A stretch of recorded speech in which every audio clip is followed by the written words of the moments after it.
Hello everyone, कैसे हैं आप सब। स्वागत है आप सभी का एमके क्लासेस में। तो गाइस, जैसा कि आप सब जानते हैं, हमने टोटल 6 लेक्चर्स अभी तक किए हैं अकाउंटेंसी के ऊपर, जिसमें हमने basic accounting terms, basic introduction to accounting और अकाउंटिंग इक्वेशन को हमने समझा था गाइस। तो आज हम इन तीनों टॉपिक्स का आपका टेस्ट लेंगे। तो दोस्तों, आपने वीडियो पास करके हर एक क्वेश्चन का आंसर जो है वो खुद से मार्क करना है। उसके बाद चेक करना है कि आपका जो आंसर है वो सही हुआ या फिर गलत हुआ। और इन द एंड आपने हमें कमेंट सेक्शन में बताना है कि आपके टोटल कितने क्वेश्चन जो थे वो सही हुए।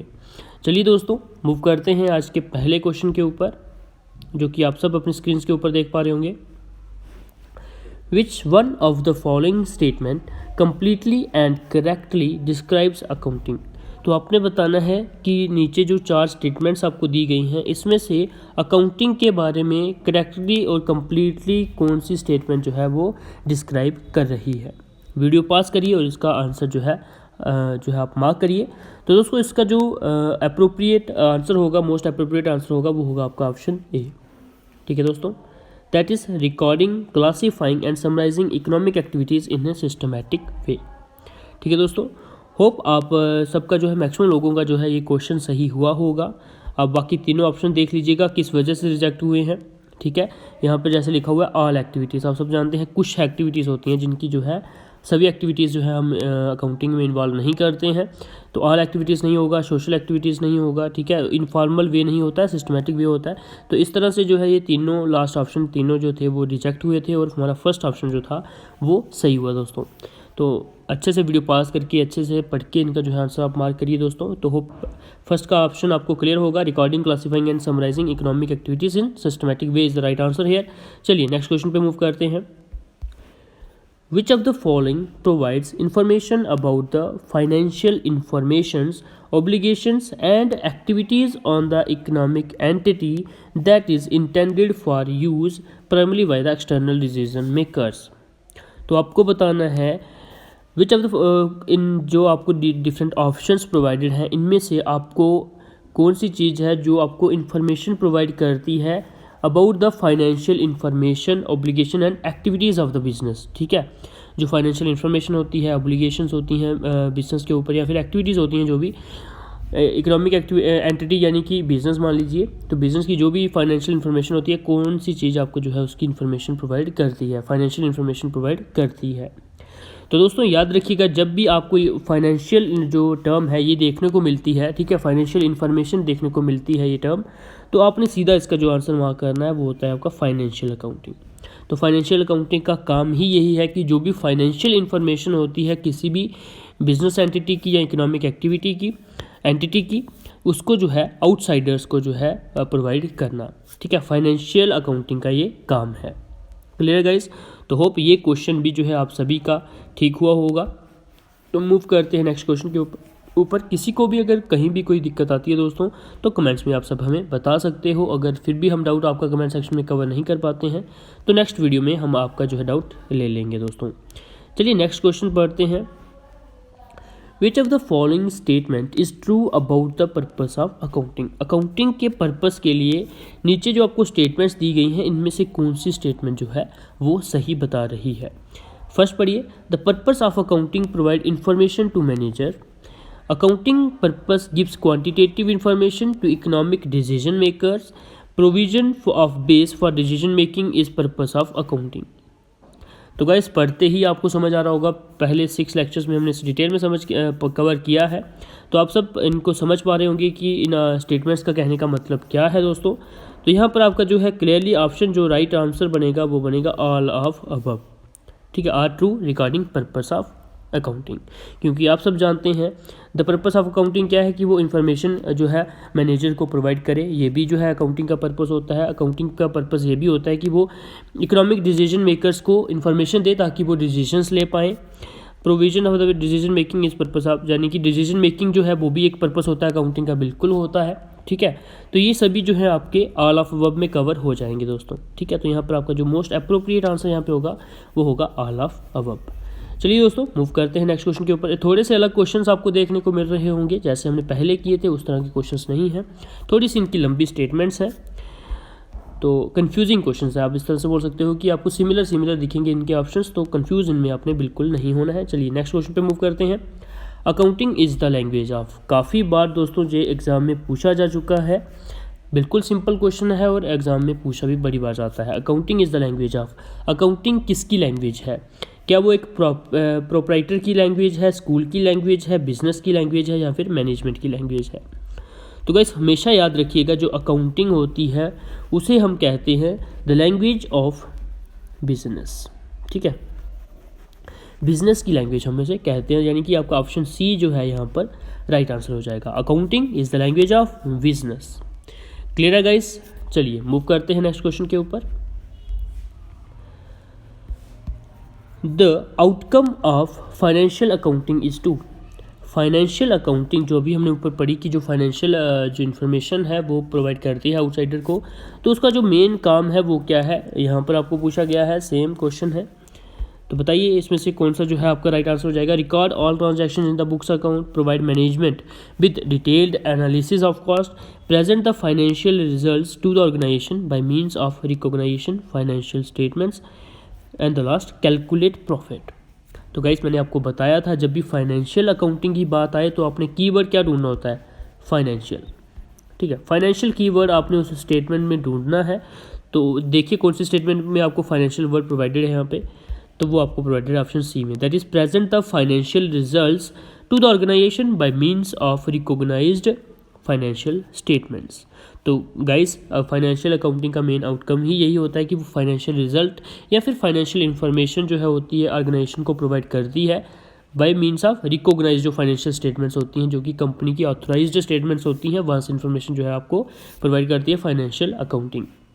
तो गाइस यहाँ पर क्लियरली आपका जो ऑप्शन सी है वो यहाँ पर सही हो जाएगा। चलिए मूव करते हैं नेक्स्ट क्वेश्चन के ऊपर। Internal users of the accounting information include all of the following except, किसको छोड़कर बाकी सब जो हैं इंटरनल यूजर्स हैं अकाउंटिंग इंफॉर्मेशन के, वो आपको बताना है। Store manager is the internal user, ठीक है, of the accounting information. Chief executive officer of the company, यानी कि सीईओ होगा जो कंपनी का, वो भी एक इंटरनल यूज़र होगा अकाउंटिंग इंफॉर्मेशन का। चीफ फाइनेंशियल ऑफिसर जो होगा सीएफओ, वो भी जो है अकाउंटिंग इंफॉर्मेशन का इंटरनल यूज़र होगा। वेयर एज क्रेडिटर जो होगा, यानी कि क्रेडिटर कौन होता है, जिन्होंने कंपनी को पैसे प्रोवाइड किए होते हैं और कंपनी को वो पैसे लौटाने होते हैं इन क्रेडिटर्स को, तो क्रेडिटर्स क्या हो गए, आउटसाइडर्स। ठीक है, तो ये क्या आ गया, इनको हम क्या बोल सकते हैं आउटसाइडर्स को, एक्सटर्नल यूजर्स। तो आपका जो राइट आंसर यहाँ पे होगा वो होगा क्रेडिटर, यानी कि creditors are the external users of the accounting information. ठीक है दोस्तों, यानी कि ऑप्शन बी जो है वो एक्सटर्नल यूजर होगा, बाकी तीनों ऑप्शन जो है वो इंटरनल यूजर यहाँ पे होंगे अकाउंटिंग इन्फॉर्मेशन के। चलिए गाइस मूव करते हैं नेक्स्ट क्वेश्चन के ऊपर।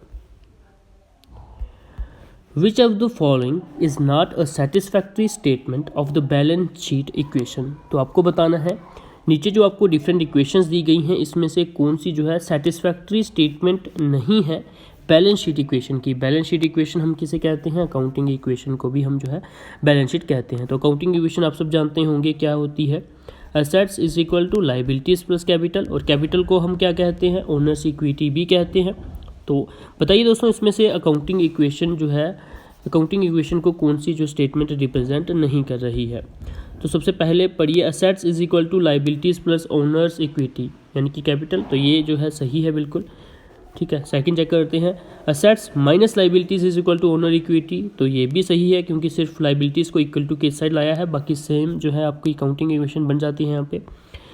नेक्स्ट पे मूव करते हैं, assets is equal to liabilities minus owners equity, तो ऐसा नहीं होगा क्योंकि फर्स्ट ऑप्शन आपने चेक किया, assets is equal to liabilities plus owner equity होता है, माइनस नहीं होता है, तो यहाँ पर आपकी जो सेटिस्फैक्ट्री स्टेटमेंट नहीं होगी वो होगी ये। ठीक है, थर्ड वाली, तो आप अगर लास्ट वाली चेक करोगे तो वो बिल्कुल सही अकाउंटिंग इक्वेशन जो है वो प्रेजेंट कर रही है।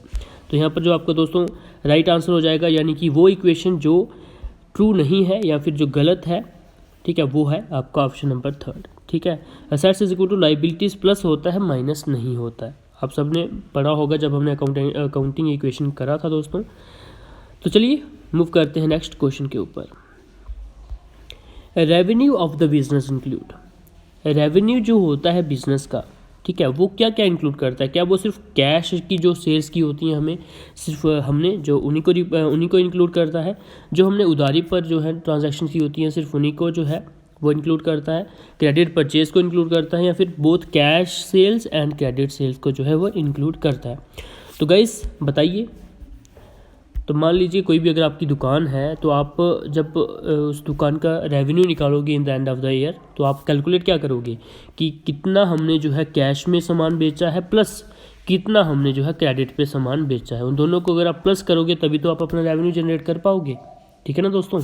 तो रेवेन्यू जो भी होता है उसमें जो है इंक्लूड किया जाता है आपकी both credit as well as cash sales, कि आपने कैश सेल्स कितनी की है प्लस क्रेडिट सेल्स आपने कितनी की है। इन दोनों को प्लस करके जो भी आपका रेवेन्यू बनता है उसे हम बोलते हैं revenue of the particular year. ठीक है, तो revenue of the business includes both cash sales as well as credit sales. चलिए मूव करते हैं नेक्स्ट क्वेश्चन के ऊपर। What is owned by a business and used in carrying out its operating activities is best described as।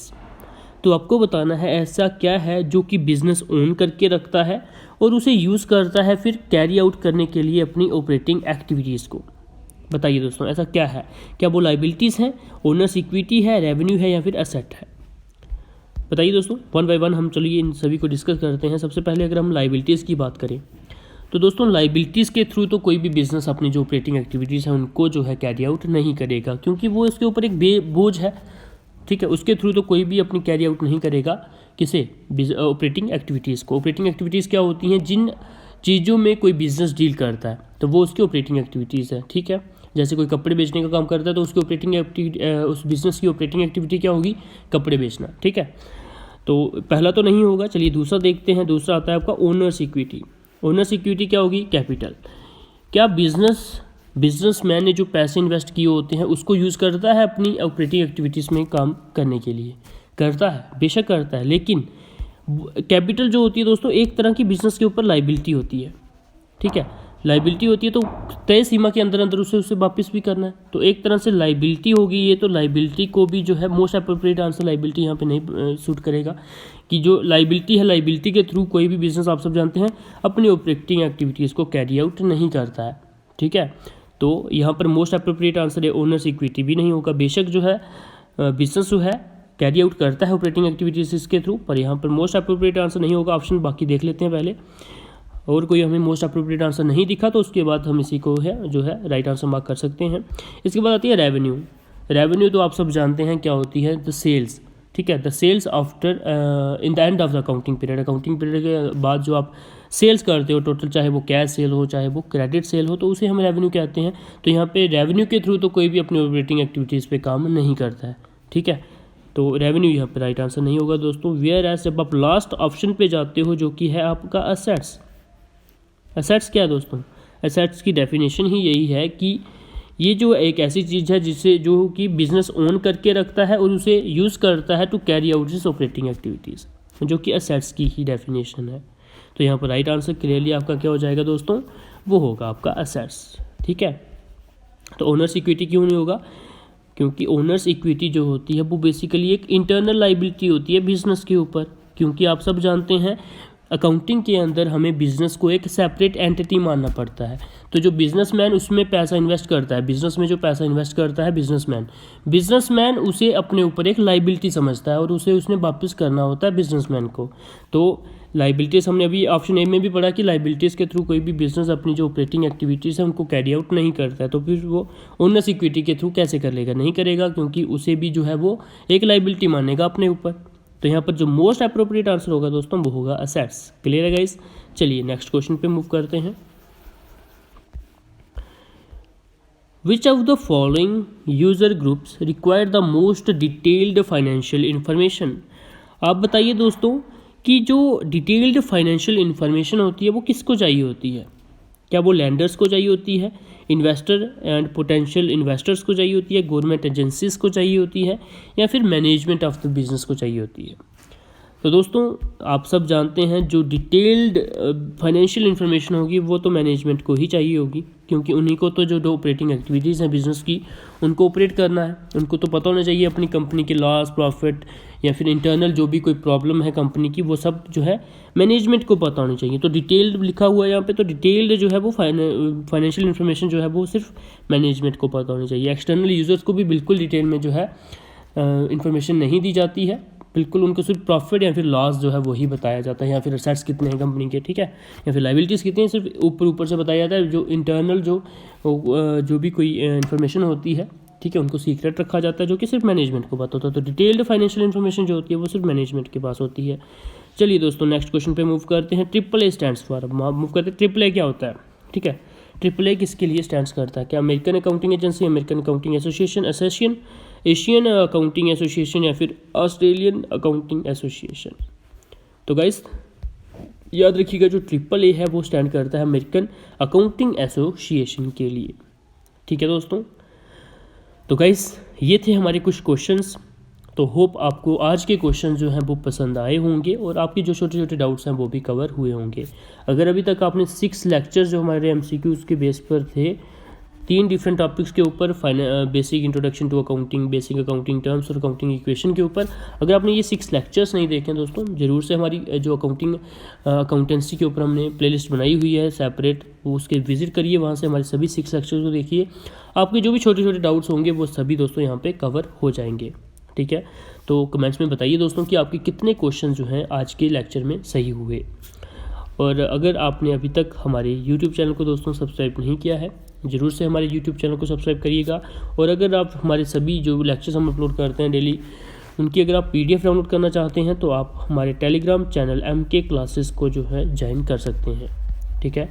हम जब से भी हमारा कोई टॉपिक कंप्लीट होता है, हम इन द एंड जो है टॉपिक कंप्लीट होने के बाद जो है आपको उनके जो भी PDFs होती हैं वो प्रोवाइड कर देते हैं, ठीक है दोस्तों। तो MK क्लासेस को जरूर से, टेलीग्राम चैनल को जरूर से ज्वाइन करिएगा। हम सून जो है वहाँ पर आपके क्विज़ेस भी स्टार्ट कर देंगे। आज की वीडियो में दोस्तों इतना ही रखते हैं। अगर आपको वीडियो पसंद आई होगी तो इसे शेयर करिएगा और लाइक करिएगा। तो all the best guys, keep preparing for your exams.